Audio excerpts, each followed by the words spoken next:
Testing. Mic check 1 2. Is anybody out there? I think Skylar Fiction's out there. He says he would like to come on. The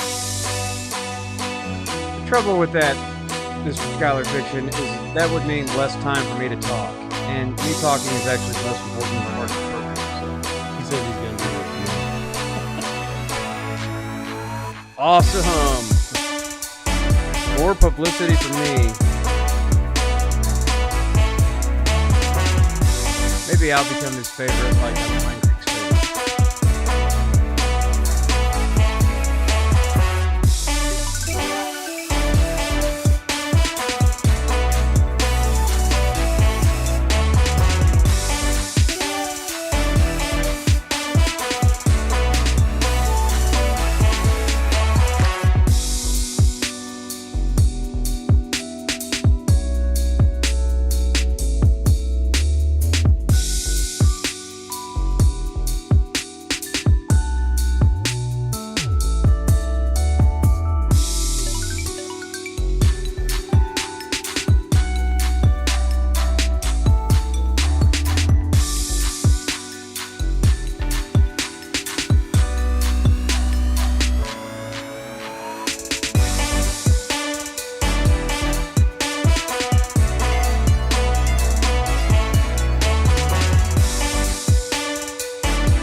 Go.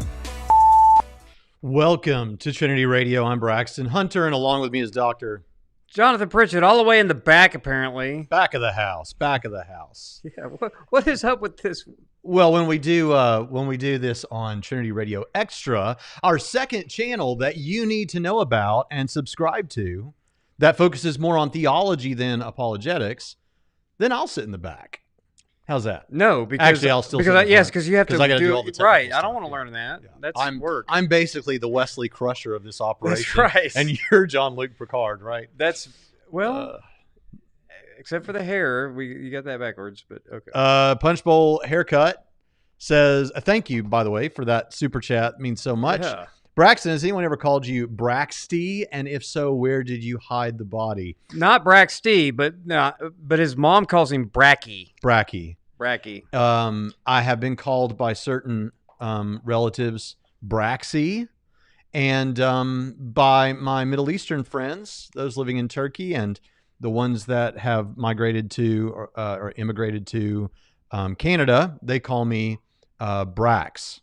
So that's the thing. You get to throw in some of your own nicknames. And Mike Winger says, time to deal with some low-hanging fruit. Be nice, Mike. Mike, look. I've got a cup now for people like you and Johnathan. Be a nice human. I am a nice human.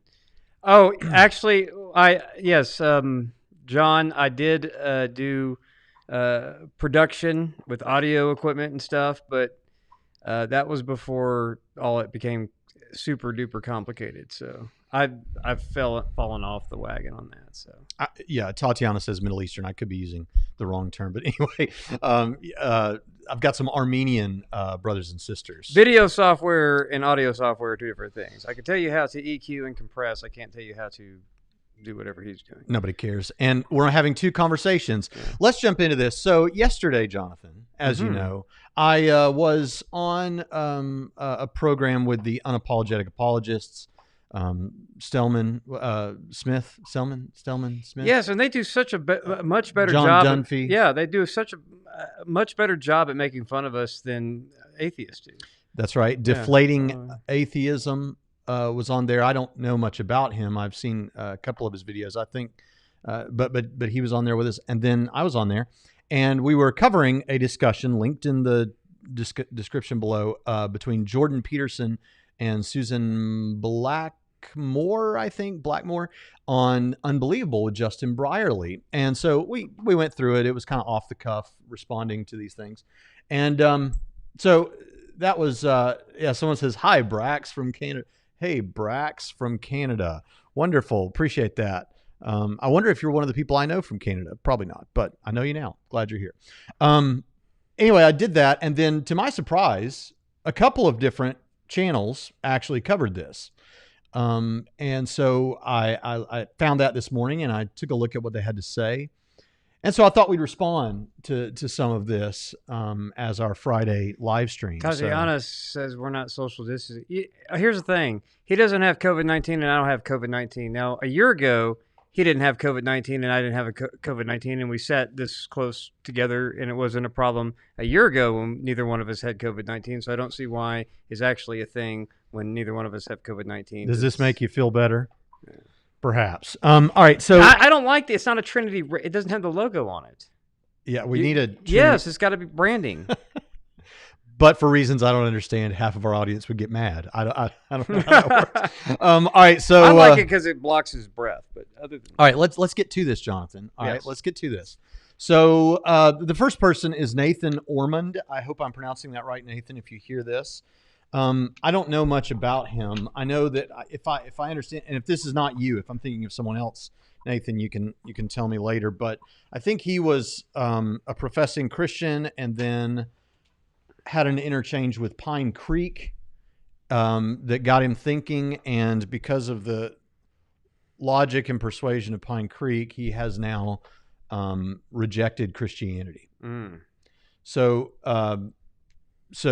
there you go with that. I actually think that young apologists watching who would like to get experience making response videos like the ones that we make on here, it's good to cover Pine Creek's channel, because when you're first starting out, there's a lot of stuff he talks about that I think that, you know, apologists getting started can respond to and have a lot to say about. And you know, I think it's a good practice getting started that way. But that may sound condescending or insulting. I don't mean for it to.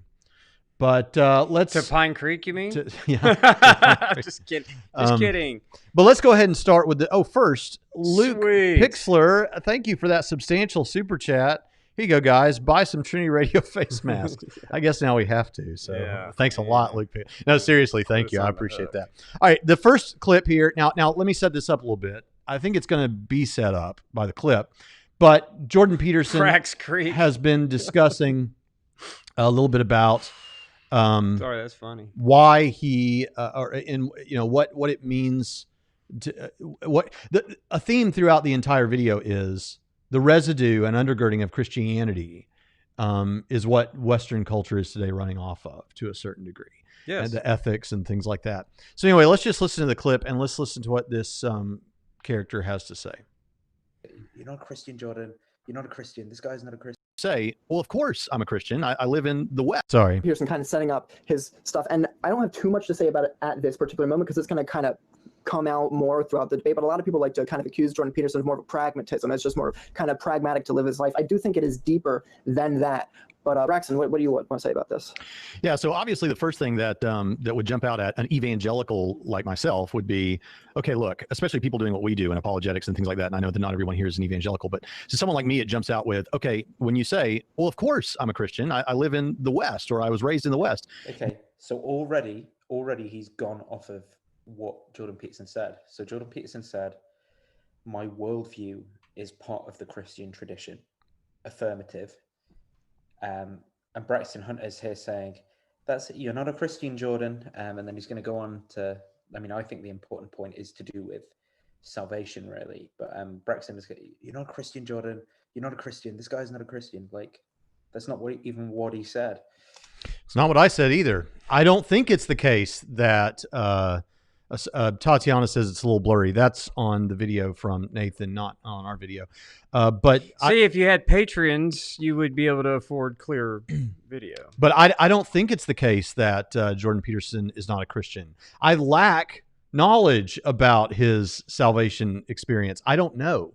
This is one of the interesting things that comes up in this video, and that I think we say repeatedly is one of the gripes that Christians have about Jordan Peterson is a lack of pristine clarity about this. And we talk about that quite a bit. There are strong reasons for me to think that Jordan Peterson might be a Christian, there are strong reasons for me to question whether Jordan Peterson is a Christian based on the things that he says. But actually, what he says here, so first of all, that's just wrong. That's just incorrect. And if I did say anything, and I don't think that I did, like Jordan Peterson's not really a Christian, I can't. If I did, that was misspeaking. But I don't know that I said that. I think I would say I don't know. I wish you would be more clear. Now, as for, he says I misunderstood the question here, or the statement from Peterson. Actually, he got it wrong too. What was said by Justin Brierley, he asked him, do you see yourself in the Christian tradition as far as your worldview? Do you see yourself in the Christian tradition as far as your worldview? Is your worldview a Christian one? That's the question. Right. Now, yes, he begins to talk about the cultural religious artifacts and how we live in a very Christianized Western world and all this sort of thing. That's true, but you've got to understand, and maybe this person is not as aware, or maybe a bit ignorant of Jordan Peterson's thinking on this, but it's unpacked in this clip, which is that for Jordan Peterson, he doesn't like the simple question, do you believe in God, let's say. Rather, what he likes is the question, what he wants to say is what you believe is borne out by how you behave. Right. So if we're trying to get at what does Jordan Peterson believe, which I think is what was being pressed by Justin Brierley, then we should answer the question of how you behave. This is why he brings this up. This is completely appropriate to the question. But hey, who knows? Anything to say on that before we go on? Well, it's helpful to watch the video carefully that you're going to respond to before you respond. Yeah. Let's see. The response that most quickly comes to the mind as a knee-jerk reaction is, well, what you're describing is sort of a cultural Christianity or a. And this is kind of funny considering that it's Jordan Peterson that he's reviewing. The whole "so what you're saying is" meme with Kathy Newman. Well, Braxton's gonna. Is well, yeah, and that's what this Nathan guy does to me throughout this video. By the way, what you're. And the response that most quickly comes to the mind as a knee-jerk reaction is, well, what you're describing is sort of a cultural Christianity or a it's like you're a part of Christendom, but does that mean that you are in any sense meaningfully a Christian in an Orthodox sense of the term? But I think I think that question of what exactly Jordan Peterson means is something that perhaps we can unfold more later on. As he moves on, I think he makes a really relevant point about, look, if your beliefs are going to show up in how you behave, right? How you act is going to demonstrate your beliefs. I think I might turn down the speed. Now this is where we're going to get to the meat of what's going to be discussed by Nathan and by Skylar. And one of the things that I've often thought about, I think that is certainly true. And in fact, one thing that he says in this, I'm not trying to go on too long, I'll try to be brief here, but when I think about things that he says elsewhere in this very video, he says, he said it in that clip, we don't have access to our own beliefs like we think we do. We don't have the level of, I don't know how he said it exactly, but the specificity of our own psychology to the degree that we think we do. And if we did, of course, psychologists might be out of a job. The thing about it is, when I look at myself, and this could actually maybe help someone who experiences doubt and say, do I really believe that Christianity is true? That God exists, like ontologically and all those kind of things. What comes to my mind is, well, Braxton, do you fear God? Yeah, I do. So this is quite interesting because to my mind, he's essentially saying his reasoning. I mean, he's saying he fears God, right? Is his motivating reasoning, which is. They've just seen a very funny comment in the chat. He's basically saying his motivating reasoning boils down to his fear of God. I guess he's saying that's how he acts in the world, but it's like the old Pine Creek, just carrots and sticks. It always comes down to carrots and sticks. I do. Sorry, by the way, atheist. So there wasn't really much of a response there, but I want to jump in. What do you think about that? I think this is a guy who wants to make a response video to you, but has nothing to say, so is scrambling around trying to find something to say is what it strikes me as. So. It looked like he was looking for something to say there. Yeah. He's not just making a response video to me, to be fair. This was a response video to all four of us. Yes, but he was wanting to make a response video Yeah. of the video, and he's just grasping for something to say that's... Yeah, to my mind. So what you're saying is that is kind of what we got. So here's the thing. Let's talk about this issue of the fear of God. Actually, let's go ahead and hear what Skylar Fiction says about this, because we can respond to both at the same time, because they make similar points. Yeah. But what I find hilarious is like the reason you're saying that you have a certain behavior is because you fear God, right? Like the reason I have certain behavior is because Okay, hold up now. Because Skylar, and I want you to know, I'm not making this video. We are not making this video because I want to like stick it to Skylar Fiction or something. Perhaps that's what you sensed when I saw you saying something like that you're going to do a live stream. I think you're saying while this live stream is going or something. You don't have to worry about it. It's not like not that you would, but I'm not like trying to attack you. Oh, hey, Skylar Fiction audience, come subscribe to Trinity Radio for more great content. And not that you think that's not that we think that's so what you awesome. think. We get played in 2 different locations. But what I'm trying to say here is, all I want to do is clarify to you and others what I actually think about this. Now, listen to what he says. I want to be promoted on other channels, so this is pretty cool. Listen to what he says specifically, and let me tell you if I think it's correct. But what I find hilarious is like the reason you're saying that you have a certain behavior is because you fear God. The reason you have a certain behavior is because you fear God. Technically correct, Skylar. That is technically correct. The reason I have a certain behavior, we could say like this: certain things that I do principally because I fear God. All right. Let's see where it goes from there. Right? Because I think that technically you said the right thing, but I think your understanding of what I meant by that is much grander. Yeah. The reason I have certain behavior is because I love and care about other people. Me too. The reason I have a certain behavior is because I fear God. The reason I have certain behaviors is because I love and care for other people. Like those two things are not mutually exclusive. The reason why you procreated with your spouse is because that's a different reason. Right. Altogether. I mean, we could do this all day. Yeah. The reason why you ate a ham sandwich is but it's fair because I could see him and I could see Nathan hearing what I'm saying as though this is the overarching reason why any of my behavior is what it is. Right. And so I want to clarify, that's not what I'm doing here. That's not it. And though they didn't say this, I want to make this clear for anybody else, that this is also not an apologetic for the truth of the Christian God, that, oh, because I fear God, therefore God exists. None of that is what's going on. What's going on is simply this.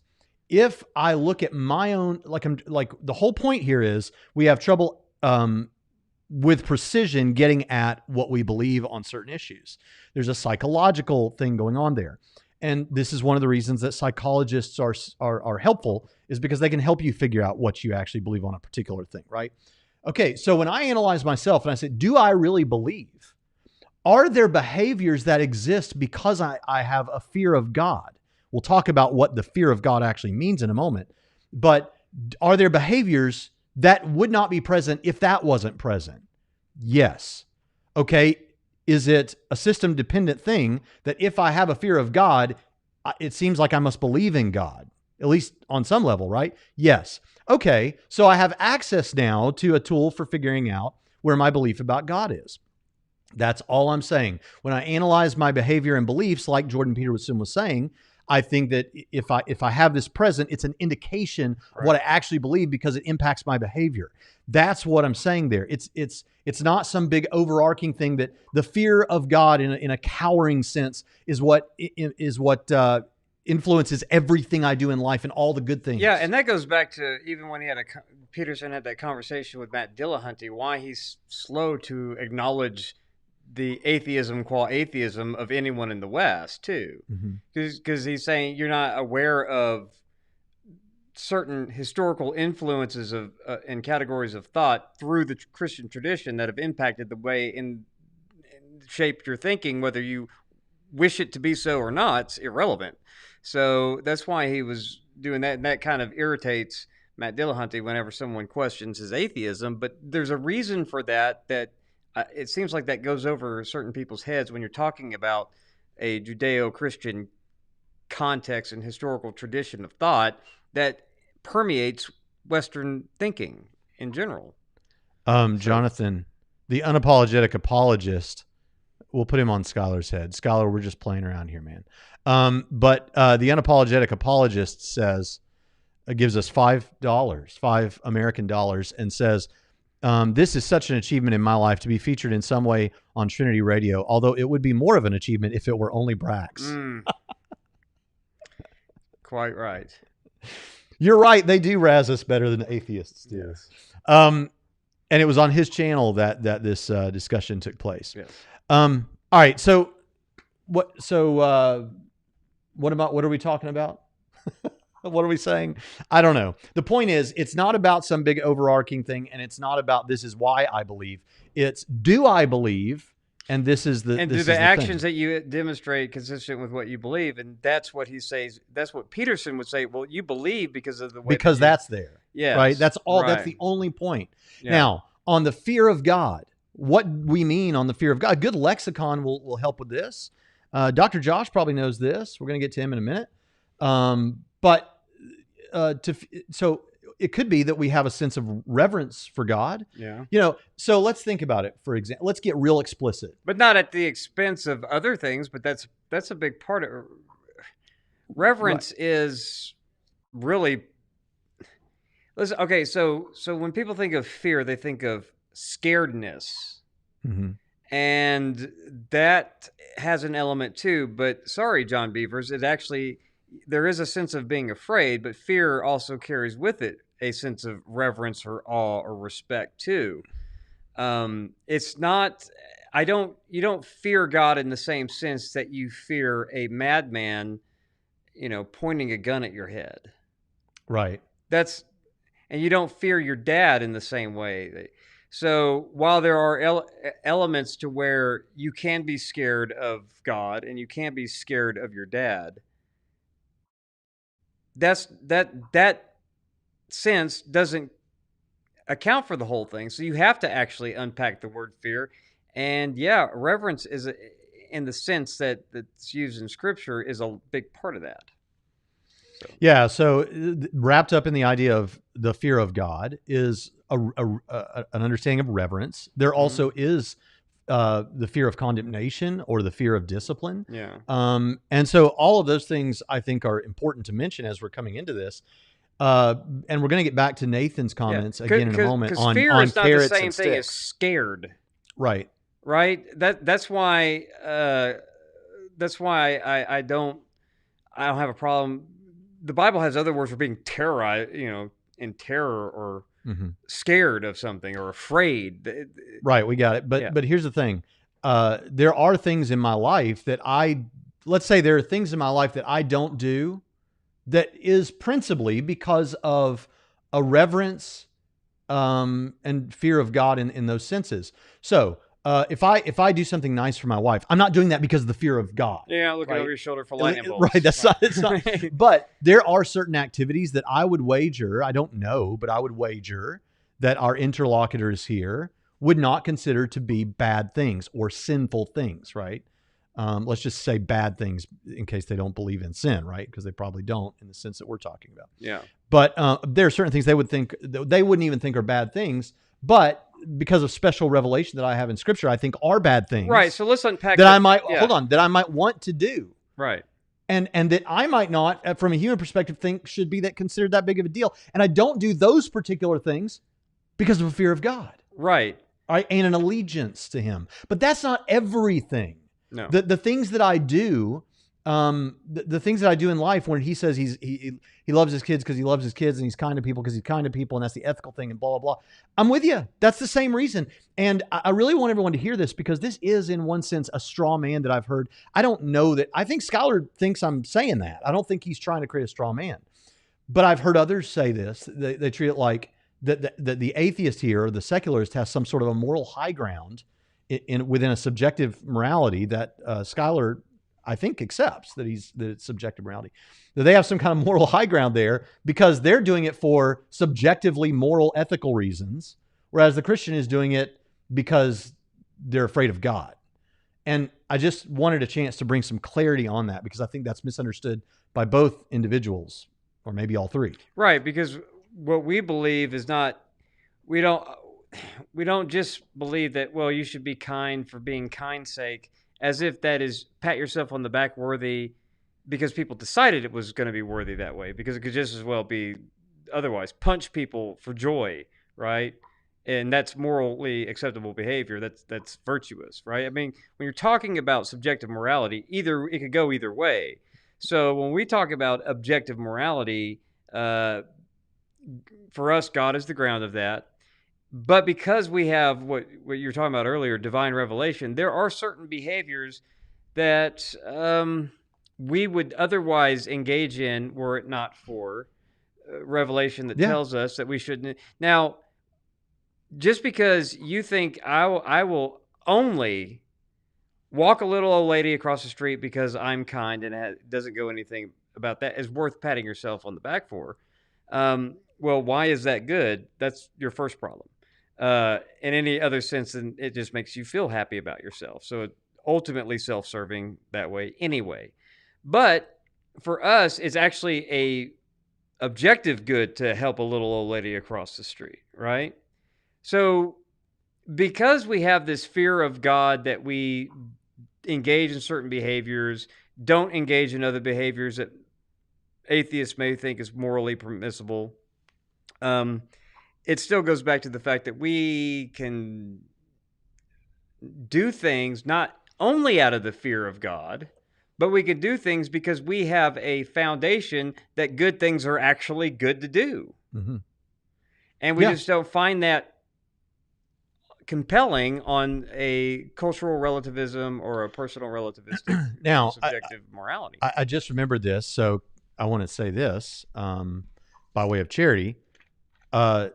Skylar Fiction did say something nice about us, or about me. He said that you're not Eric Hernandez. He said we had a nice set. So thank you, Skylar. Says he wants to build a nice set like this. So thank you for that. This was a even after we moved out of the old studio, this is a process. This guy's not a Christian. Oh, whoops. To put this set together. together. But what I find let's hilarious move on with this. Is like certain behavior is because I love and care about other people and have empathy. Me too. Right. You so too. what do you, I don't know, like me personally, matters, if I were actually. weighing a person's, decisions, right? It's just like saying someone who does something for money opposed to doing something. I'm tempted. He's talking about how he weighs out. I guess he's saying like when he weighs out motivations, which one is better? Mm-hmm. And of course, I'm very tempted here to talk about morality and that whole thing about the ontology of moral values and duties and what is this thing you're weighing them on? All this whole thing. But I'm not going to. Okay, I'm not. Let's just keep going. For being ethical, or to be for kindness or generosity. We have huge problems in society a lot of times when we just say people are doing things for the money, right? Grayback says, what behavior do you do because of fear of the Lord? Frankly, I'll tell you what I tell people in church. I'm like, when I'm talking to a group of Christians, I'll say, look, everybody in this audience is aware of sinful temptations in their lives, right? Mm-hmm. Everyone from the smallest child who's able to think about these things to the little old lady who makes cookies for all the church functions. Everyone has a sin problem. Everyone is aware of the way that the enemy pushes their buttons, so to speak. And so you might say, well, Braxton, what are the temptations you have? And guess what? It's none of your business. How about that? Right. Isn't that your answer? That's always my answer. My answer. Yeah. So, but there are things, but that's not, I'm not trying to be insulting towards you, Grayback. All right. Let's keep going. Well, here's the thing though. Again, good for good's sake only means so much insofar as you have grounding for good, right? So we don't have to go into all that, but we can at least stipulate that much. Mm-hmm. So I do it for the money. Let's say, so if you don't have an objective morality, I think if we can pitch that, being nice for the money sounds a lot better than just being nice for the sake of getting on YouTube and being self-congratulatory by saying, I'm nice because I'm a good person. At least get money out of it, right? Because, I mean, there's no real standard there. So all you're doing is just saying, I'm so much better by no standard whatsoever than somebody who does kind things just for money. So if it were me, I would just do it for the money. You're still getting the same outcome of being nice, right? I have to admit that, though I listened to you and hang on your every word, I phased out a little bit and was reading the comments. But I'm going to trust that whatever you said is correct. No, I'm saying, look, there's no objective morality, right? Yes. So I mean, one person says, I'm okay. going to be nice for nice sake. And they get on YouTube and talk about how nice they are because they're a good person. The other person is being nice. Which is vacuous, by the way. Go ahead. Right, without an objective standard. The other person is being nice, but he's doing it for the money. I say do it for the money because there's no objective standard anyway, and the outcome is still niceness. So it's actually better to do it just for the money. You can't say better. Well, I know, but if it's in a relative sense, I would rather... It's more advantageous. It's more advantageous to do it for the money than to do it just so you can sit on YouTube and say how wonderful of a person you are for being nice because you want to be a good person. Right, and actually, it's funny because everything we're talking... When he talks about all the good things and all that goes into all this, this kind of drives home the point of the original video that prompted this. Yeah. Is Jordan's thing is, right, because your ethical inclinations arise from a very Judeo-Christian substrate and ethics that come from that. Right, because God grounds a basis for morality in the Christian tradition, which all atheists in the West are a part of, which is why many atheists can't live consistently with a moral relativism, and they can't live consistently or they can't find an objective standard other than God. You know, even though Sam Harris tries and tries, can't get there. Real quickly, Pritchett. There were a bunch of people having their own conversation in the chat about whether or not anybody ever becomes a Christian because of apologetics. Okay, first of all, our claim has long been nobody ever becomes has a paradigm shift in worldview because of one thing. When someone becomes an atheist, there may be evidential and there are other factors, psychological factors, emotional factors. Right. Interpersonal factors. The same when someone becomes a Christian. Okay, so this idea that someone can overcome all bias and only look at things objectively and with entire that's a myth. Yeah, that's a myth. And by the way, if you're an atheist out there and you think that atheists are somehow in the privileged position of having been able to do that because they championed reason and rejected Christianity, let me tell you something. Inspiring Philosophy has a great video about this that demonstrates that we have a cognitive blind spot. And if you're one of those atheists who thinks that atheists have a much higher IQ, he's got a video on that too, by the way. But if we gave you that, then guess what that means? Your cognitive blind spot is bigger, your bias blind spot. So no, this. We all have biases. There's not one reason. We believe there are multiple reasons why anyone makes a particular move. However, I have cited and posted on Twitter multiple statements from people talking about their testimony of apologetics and how God used apologetics to bring them out. I've sent people to talk to Pine Creek in chat, and there's always some rationalization away. So I've given up on that. They have decided not to believe that in face of actual testimonies and evidence. But our claim has always been exactly what we said. God has used. We believe that apologetics is an effective means by which the Spirit can convict sinners and they repent and believe the gospel. One of many, along with preaching and along with talking about the fear of the Lord and hell. Yeah. Scare them into heaven, right? That whole canard. Okay, whatever, fine. You ought to be scared of hell. You don't go there if you don't repent and believe the gospel. Yeah, I don't. It doesn't bother me to say that at all. Right. Now, we're going to get to that. So let's go ahead and get to that. But Okay. before we do, I got to wait till it pops up in, there it is. Jim Amberg, who I refer to lovingly as our channel angel, has contributed $20 American. Right. Thank you for that substantial super chat, Jim Amberg. I'm amazed and blown away every single time. Let's hear. So thank you. Let's hear the rest of what Skylar says here. Friend it, a great example. These Christian suckers who are actually donating to that channel and thinking that this guy is legit. Oh, he's talking about Adam Friended. Now, I'm out of my depth here, Skylar. I'm not entirely sure, but so you can correct me on your review Inception style live stream Periscope that you're doing or whatever. And you know you're going to watch it later. Huh? You know you're going to watch his video. I'll watch later. his video? Yeah. I probably will. Yeah. I watch everything. Let me know if it's any good. I know you won't watch it. I could barely keep up with the comments you told me to keep up with on the other channel. So I think this Adam Friended, he did a review of something I did. And if my understanding is he's either an atheist or agnostic of some sort who disagrees with much of the tactics of, or much of the approaches, let's say, that didn't sound good, tactics, but the approaches that internet YouTube atheists use. What's wrong with the word tactic? Apologists. Yeah, I don't mind it, but I just don't want people to perceive me as like trying to stick it to them when I'm not trying. Those atheists are using those atheist tactics. They're just and using a prominent those apologist wrote a book called Tactics. Okay.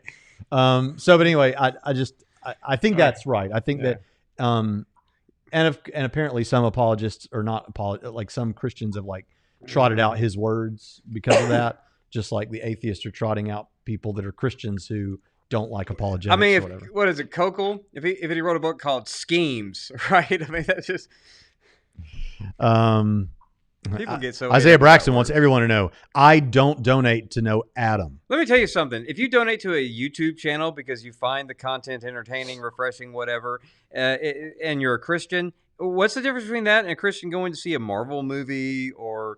They don't believe those worldview claims either. Right, or paying for or the Force. They're not weird, okay, but they go see Star Wars movies. They buy Netflix every month.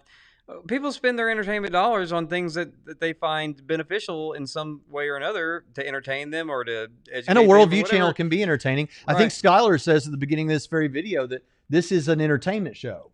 Right. Yeah. So, well, and I like to listen to people of opposing worldviews, and I buy their books, and sometimes I listen to their lectures, but I'd rather read their books and all of that kind of thing. So, I'm buying. Well, the publisher probably takes a huge chunk of that, but I still like to, give where I can. All right, let's keep trucking. Yeah. But I don't. Dude, he's using you guys for money, and he's gonna. Anyway, I shouldn't go too much in detail. Anyways, Skylar doesn't like that. So guy. when I bought do find The God Delusion to read, I don't think of Richard Dawkins using me for money, but I don't mind paying and some of that money going into his pocket. He created a product that for some reason I need or want to read. Right. Mm-hmm. I don't feel used. I mean, he didn't put a gun to my head to buy the book. Right. He manipulated you with his atheist tactics. All right. Like writing things. Right. All right. Let's keep going. that notion of like we fear God, so we act this way. I mean, I don't want my children to fear me, and that's why they obey me. Really? Yeah. Right? I want my children to listen to me. I won't use the word obey because I don't want them to obey me. I want them to listen to me and respect me. But we do that. Hold up, Skylar. All right, I know we're doing this whole worldview thing, and I know we're YouTubers, but and I'm not insinuating that you're being disingenuous. I think you mean what you just said. But let's back off of that for a second and let's ask ourselves this question. When your child is running headlong toward a street with heavy traffic, when you shout to them, don't go in the street or stop right there, are you hoping that they will merely take on board what you've said as one of many things to philosophize about and consider in arriving at whatever decision they would like to make? Or do you hope they will obey you so that for their own good? Not right? Get ran over. Yeah, I mean, come on. And also my kids sometimes when they were younger would make a huge mess in their bedroom. When I tell them I want them to clean that mess up, I want them to obey that command. Sure. I don't want to have a discussion about it. Listen to me carefully. Here's where you can take a legitimate issue. I don't want them to do it just merely out of, well, I respect my dad, so I guess I will clean my room, and maybe cleaning my room is a good thing. No, I want them to do it in addition to respect and listen to me for obedience purposes so that they get in the habit of obeying me so that they don't do stupid things like run out in traffic. Mhm. Because you have to build those behaviors into children. Yeah. So part of that's obedience. All right. So now let's so that the next thing, so this thing about hell. Well, let's hear it. Through love, compassion, understanding, and sometimes discipline, but it's not the kind of discipline where you end up in eternal hellfire and torture. Okay. So here's the thing. Let me give a little theology here. Now, here's the thing, Skylar. I know you're aware. You made a response video to something I did sometime back on God as he's presented in the Old Testament. So I know you're aware of this and doing internal critiques versus external critiques. So let's do a little internal critique, and I want to explain to you. You don't have to buy it. Your mileage may vary, but I'm going to present to you why I think hell makes sense on an internal critique of Christianity in light of a loving God who is a loving Father. Haven't we done that episode a million times? I'm just going to do it now. Okay. I've got not a captive audience, but so it's a good time for me to check myself. Check your cell phone. Okay. So ultimately, here's the thing. Anyone else, and Skylar, I want you to understand that, and I'm not suggesting you're not already aware of this sort of a response, but I'm just laying it out here. So, so we believe that God is ultimately good. Mm-hmm. But in order for God to be ultimately good, God must be ultimately just, right? You've heard me do this. Like if we captured, who's the guy that that recently either killed himself or was killed? It's not clear. Epstein. Epstein. If we had captured Epstein and we knew that he did all these things that he did, well, then what if we just said, well, if we really love him, we should just give him a hug and let him go, or pat him on the back, or maybe just give him a stern talking to, or something.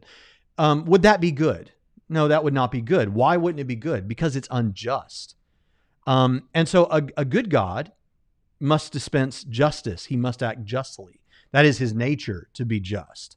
So there must be a just penalty for sin. Now, you don't have to buy sin to understand the system. So if you've sinned against an everlasting God, an everlasting penalty is there. And the only solution is for God. So God's got this love and this justice at play. How can he express both the love and the justice? Because he's ultimately good. Well, he can dispense both the ultimate justice and the ultimate love by wrapping himself in human flesh, sending his son Jesus. We could talk about the Trinity if you want to on another time. And the everlasting person dies for the sin of the world so that both the justice and the love is there. Now, you don't have to buy any of that for that to make sense, but that makes sense of hell. The option is you don't have to go to hell. Now, I've said all of that, and I think it works logically without even taking into consideration the fact that there are various conceptions of hell. Very few people that I encountered in theologically conservative evangelicalism, who are most well known for the hell, fire, and brimstone type stuff, very few anymore, even the ones who believe in the eternal conscious torment put view. that objection. If Epstein repented, put that on the screen. Well, hold on. Let me get this thought out. Okay. I'll remember it. But, and now I've lost it. Okay. Even in evangelicalism today, the people who take the eternal conscious torment view, very few believe in literal fire and literal brimstone. They believe that it's eternal and conscious and torment, but not like physical, melting your face off for 1 billion years or something. And then you're just getting started. But then there are also people who don't hold the eternal conscious torment view. And people like Chris Tate, our mutual friend. So this is all very important, I think, to roll out here. Now, let's take a look at So You Say. If Epstein had repented, he would go to heaven, and a mere liar would go to hell for eternity. Okay, this is one of those moments where we It's a say, theology moment. So what? Now, well, no, she wants to know why. How do you make sense of that? I know, but I'm he or she. The so what is to illustrate when you can say so what, you haven't made a very compelling point. Right. So I wanted to make sure that there's the understanding that this is not. This doesn't affect the truth of Christianity. Right. Now, by the way, you know why I can say so what to that? Because sin is so egregious, so offensive to the holiness of God, that Jesus had to die on the cross to make atonement for it. Okay? But that price is so high and the quality of that sacrifice so high that it can cover a multitude of wickedness over the course of an individual's life who repents on the deathbed, right? Mm-hmm. But the holiness of God for the one who does not is so offended by the sin that the mere liar would go to hell for all eternity, in whatever version of hell turns out to be the case according to the Bible. That's still just. That's still just. That doesn't mean it's appealing to you. But again, what appeals to you and what we believe to be true, and what still makes sense if you understand the horrific nature of sin to a holy God and the quality of the sacrifice of Jesus Christ for that sin. Yeah. So what? That's how it goes. That's Um, why he could use someone like Paul, right, who was a persecutor of the church, and turn him around to be one of its greatest evangelists. Yeah, I mean, simply put, the very simple answer to the question, if Epstein had repented, he would go to heaven, and a mere liar would go to hell for eternity, is, okay, both are sinners. We're all sinners. And Jesus died for the sin of the world, so that if you repent and trust in Jesus, that justice has been done. All right, that's been done. Mm-hmm. And now comes the love. And by the way, Epstein, if he were to have repented, will not be Epstein in heaven. And I have no reason to believe that he did. Yeah. But if he did, he would not be the Epstein you're aware of in heaven, nor would Hitler, nor would anybody else if they repented. Not that the people we're talking about, we have any reason to believe they did. They would be people who have been glorified and become like Jesus, and they'd be wonderful people. And by the way, no sinner, according to the Christian worldview, is a mere this. It's not about you being good enough to go to heaven or bad enough to go to hell. Get that out of your mind. Right. It's about, do you know Jesus? Because we're all sinners. Right. Okay. And I'm sorry, it's not like, oh, they have one sin, right? They just have one compared to Epstein's gazillions. No, Right. they have gazillions versus super gazillions or whatever. I mean, we all sin. All right, we're almost done. Yeah. But let's get to this other one with, this is Dr. Josh here. Crime and Punishment does a good job of illustrating. I do wish that they would.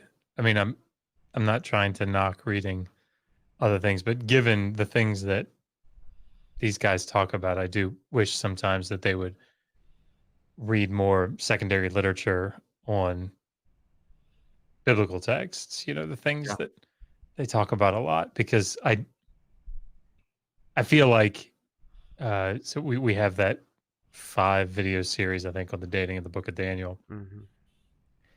And I keep hearing the same authors come up over and over and over again.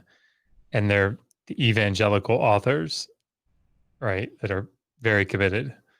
And I want to say, please, you know, I think it's great, obviously, to read those books, but also, please, read a little more broadly. Like, I just watched a video where Braxton talked about why he thinks that Moses wrote the bulk of the Pentateuch, right? One person wrote the Pentateuch. And I just think, man, read more, for God's sake. Braxton thinks that one person wrote the Pentateuch?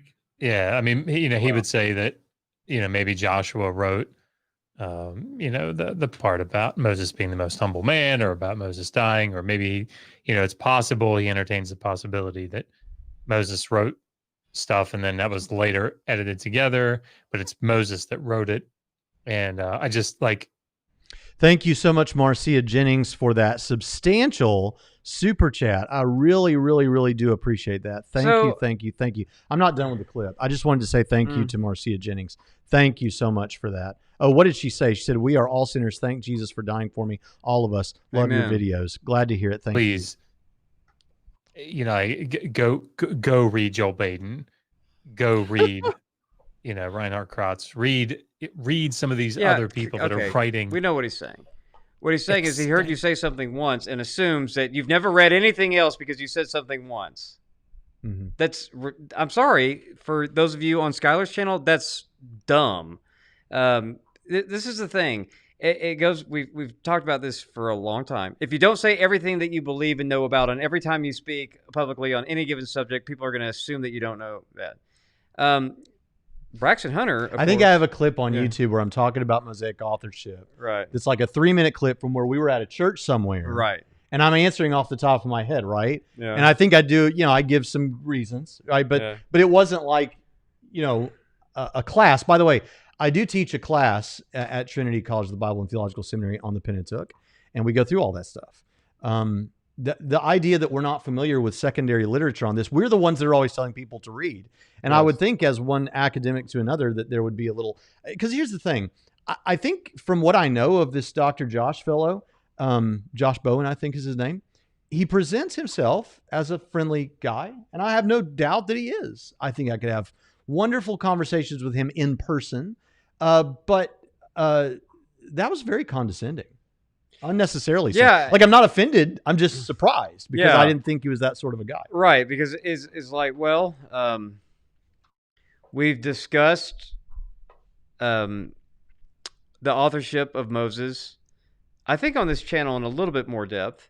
I don't know if you get into that in your I don't know if you get into that on your Genesis commentary, but you do get into it in your class. The courses Steve, that we yeah, teach on and this. Steve Gregg gets into that, and at Trinity College Bible Theological Seminary in Braxton Hunter's class and in one of Steve Gregg's classes, both have gone through authorship issues, documentary hypothesis and stuff, and the refutations of that. Yeah. Plus, he says that I'm open to the possibility that there was an editing process and that Right. the final product is what Yeah.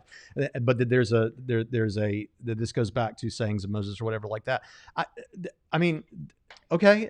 Yeah, And you but know at what? the And end you of know the what day- else? Here's the thing. Yeah. If it's not true, if Moses didn't write it as it is or whatever, like, okay, like I'm not dying on that hill. Right, but by the way, but we not on whatever clip he saw, but make sure you know that the person you're talking about hasn't read all of that, because Well, part of our job is to read all of that. So we right? have on the thumbnail assumptions. Yeah. There have been multiple assumptions. The Yeah. assumption that we were saying that the fear of God is why we do everything that we do. You eat turkey sandwiches because of the fear of the Lord. Right. The assumption that that we don't do certain things because we love people. The assumption of a particular view of hell. An assumption about what we read and what we Yeah, don't because read. you believe Jesus was right in essentially saying Moses, is responsible for that. Mhm. As if you've never read the counter arguments, even though you have a course where you go through all of those authors and unpack their things and give our responses. The fact that we disagree with liberal scholarship and some conservative scholarship on the authorship of Moses doesn't mean we're unaware of it. It's that your arguments don't convince us. Yeah, I'm just not convinced. But Shouldn't you guys be okay with someone not being convinced of something? Right. Make better arguments. Because here's the thing. When I say Moses wrote, what I'm saying is Moses is largely responsible for the content of the Pentateuch, in so far as in whatever final form we have received, it ultimately goes back to Moses. So I've seen a couple of times where there's been like this question of, why won't you have me on? I should be able to be on your show and discuss with you, or things like that. If that's not those aren't direct. Wait, who's quotes. saying that? And Nathan Ormond, the first guy that we were playing the clip from, he says, well, let's find it and put it up there. He says, Bruce is a freaking genius. These guys, now I don't know if he's talking about the people in the chat. No, he's talking or about us. He's talking about are us. rolling low IQ pop apologetic arguments and won't engage in. Oh yeah, he is talking about us. Won't Right. engage in dialogue. Right. Here's the thing. That sort of a comment, which was evident in the video that there was an attitude there like that. Right. Is why. That's how you don't get on. That's how you this don't get channel. on shows like And he this. knows that. You're not. I mean, low IQ. Come on. What's his name? Nathan. Nathan. Come on, Nathan. You know better. I mean,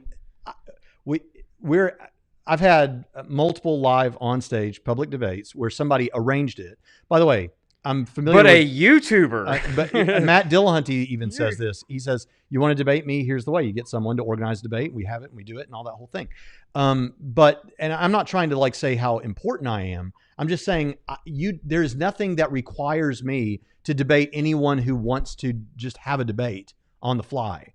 And I'm perfectly fine with people saying, "Oh, that's because you're afraid. That's because you're scared because I'm so incredible and you're so afraid of me." Yes. I'm fine with that. But when people have Chest thumping. when people have presented with chest thumping arguments and things like that, then Have it's no not going to happen. interest. It's Yeah. not going to happen. Yeah. I want to talk to people who treat me with respect Yeah. and treat me like, not because I'm so amazing, but because I'm a human being. I want to be treated like a Braxton, human being. You pay me to say this, but you really are amazing. I Now, appreciate it. I like to trade in low IQ pop apologetic arguments. It means I don't have to work hard. But I don't mind. They should just say that about not these guys, that one guy with the glasses. Let's just be honest, right? Mm-hmm. Because I don't care. I do think that comment bothers you a little bit. I've been ignoring this whole conversation. I think because what other YouTubers say, I think affects you more than it affects me. Oh, absolutely not. No? The whole way through, I've been ignoring this conversation. And when I saw this, I thought, okay, let's just address this. This is why we don't debate, is because of comments like this. Yeah. I mean, I mean, do better. Be nice. Be a nice human. All right.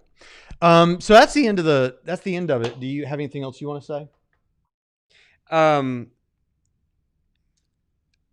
Well, I can't believe that Nathan has never invited me over to his house and paid for my plane ticket to go to wherever city he lives in so that I can go to his house and eat food out of his refrigerator. I can't believe this guy. Don't be like that, Johnathan. This kind of low IQ atheist, inhospitable, inviting me and buying my plane ticket to come to his house to have dinner. I'm sure Nathan has. Well, when he throws up a $500 super chat to pay for my plane ticket to go sit in his house and eat his food, just low IQ atheism. He's not low IQ. Huh? He's not low IQ. Are you sure? How do you know what his IQ is? How does he know what your IQ is? I don't know. Yeah. I don't know. All right. I know what your IQ is. So digital Hammurabi. Oh, I put this up because I saw that it was a super chat. A little behind in the stream. Sorry for the delay. You are right about my assumption. I apologize. That was unfair of me. That is how you make a comment. Yeah. No, I'm sorry. It's not shady for me, Nathan. I don't actually think he was being unfair so much. It's not unfair when you make a wrong assumption. It's a mistake, but it's not unfair. Mistakes happen. And I think you acknowledged that earlier in the stream, that maybe you weren't clear. Yeah, Nathan, I'm fine for you to think that it's shady of us to make a response video and not have you on the show. That's fine. I'm fine. You can think that. I don't. People make response videos to me all the time without inviting me. Right. Did you invite him on when you responded to his video? Right. All right. This has been fun. Well, is that the guy that responded? Nathan is the guy that we played? The first video, yeah. Right. Did he invite you on when he wanted to respond to what you say? I have no knowledge of it if he did. I don't Right. know. I mean, it's right there, right in your face. I mean, you can't complain about it. Why didn't you have Braxton on instead of respond to his video? Seriously, man, it's that obvious and you're still making the comments. Okay. I'll tell you, this has been an interesting episode. That does go for you too, Skylar, about having me on. Why didn't you have Braxton on? He says he did. Talk? Where did you invite me on? Where did you invite me on? I don't know. Pigs Can Fly gave $10. Let's all be nice and accept the love of Jesus Christ. Praise the Lord. And I agree with that entire statement. Hey, everything that we've said is meant to be about the content, not the person. It's conjunction dependent. Check your Facebook inbox. I will check it, but it's still true that I didn't see it. But if you sent it, thank you for sending it. So none of these things are meant to be addressed to the person. They're meant to be addressed well, they're addressed to the person, but not about the person. Now I'm about So I'm trying to do now I 5 have to different take things up at for once. now I have to take up for Nathan because by golly, you are terrible at reading your messages. Okay, I'll do yes, that. he said he did. He sent to me at 7:11 a.m. I'm going to review your debate review later if you're interested in joining. Okay, I didn't see that, Nathan, but Yeah. thanks. Well, that's actually Right pretty on. cool. Yeah, Sorry, Nathan. give you You that. actually did. I Give you went on that that whole much. rant. Did Right. Skylar? Well, Skylar told us here he was about. Oh, the first one, I don't know. Oh. I don't. Well, I'm not going to say. I said okay, that so- Nathan didn't, or I had no. Actually, I said I have no knowledge if Nathan did, which is true. I have no knowledge if you Skylar really did. should check your messages because I have. Do you this know same how many problem. ways I get messages? Yes, I handle 4 different email accounts, 2 Facebook Messenger accounts, Twitter, Parler, and whatever else, YouTube. I mean, Yeah. Well, you're gonna forgive me I owe for not Nathan seeing an apology everything. then. Yeah, you You're right. do. I Yeah. don't. You do. Yeah. I'm sorry, Nathan. I did not know that you did invite him. And yes, he should check his messages more often. Your idea that people are only truthful if they debate makes you look like a child. Your behavior is typical of internet atheist behavior. Oh, you tagged me. I thought you were talking to me. You're talking to somebody else. No, Eric Murphy, I didn't backtrack. Johnathan Pritchett backtracked. I said I was unaware if he tried to communicate with me about that. Yeah, it looked to me that he was demanding to come on our on our channel because we're responding to him, but we did not know that he invited Braxton to respond to Didn't know. a response video to Braxton. Yeah, Because because Braxton's bad at checking his messages. So I will backtrack on that. Yeah, because I didn't know. So I said, sorry, Nathan. Now, I'm not sorry for jumping down his throat about this. They're low IQ. oh no, that did basic it. about- That right. ended it right there. Yeah, so- And the whole thing, just the attitude. I just can't with call him which out the on a video's double made. standard Yeah. because there wasn't one there. So Yeah. that's the only thing I'm backtracking on because I thought that he was having a double standard, but turns out he did invite because Braxton didn't check his All right, messages. now stop talking and let me finish this. Okay. All right, listen to me, friends. God loves Skylar Fiction and Nathan Ormond and Josh Bowen and Pine Creek and Jordan Peterson and everybody. And listen, nothing that I'm saying is meant to be an attack on any individual person. It's responding to the concepts, the ideas. And ideas are not persons. And in the history of the world, there are a lot of travesties that have happened because individuals were afraid to attack ideas. So as people, I love you. I care about you. I hope nothing but the best for you. Yeah, this was fun. This was maybe one of the most fun live streams we've had in a while. And so we'll go ahead and sign off now. Wait a minute. What? What do you have? Wait a minute. Oh, yeah, we have to talk about we have launched yet another YouTube channel along with Aaron Brown, Tim Stratton, Chris Featherstone, and Eric Hernandez called Theology Geek Fitness. And Braxton and I are also contributors to that. So the channel's already up. It just doesn't have any videos on it yet, but you can go search for Theology Geek Fitness and subscribe to that channel. There's a Facebook group already, and look for content there if you're interested in theology and fitness and wellness and health and diet and all that good stuff. Yeah, and did you talk about Trinity Radio Extra? We talked about that at the top. Subscribe to Trinity Radio Extra. Yes, and check out our sister podcasts in the Trinity Commission. And we'll see you next time on Trinity Radio.